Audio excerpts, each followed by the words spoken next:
ओंकारा, जहाँ महर्षि दयानंद सरस्वती जी ने जन्म लिया। धन्य थे वो माता पिता जिन्होंने महर्षि को जन्म दिया। धन्य थे वो लोग जिन्होंने महर्षि दयानंद जी को बचपन और शैशवकाल देखा। धन्य है वो गुरु बिरजानंद दंडी जिन्होंने महर्षि दयानंद को शिक्षा दीक्षा प्रदान की। धन्य वे थे लोग जिन्होंने महर्षि का साक्षात दर्शन किया।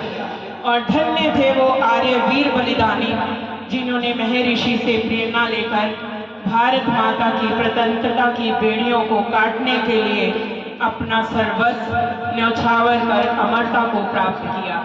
और धन्य है हम सभी आर्यजन, आर्य वीर जिन्होंने महर्षि दयानंद सरस्वती जी का ये 201वां जन्म दिवस और आर्य समाज स्थापना दिवस का 150वां वर्ष पूर्ण होने पर बहुत ही ये इस महोत्सव को उमंग और उत्साह के साथ मना रहे हैं। आइए ऋषि दयानंद जी के बारे में कुछ पंक्तियां और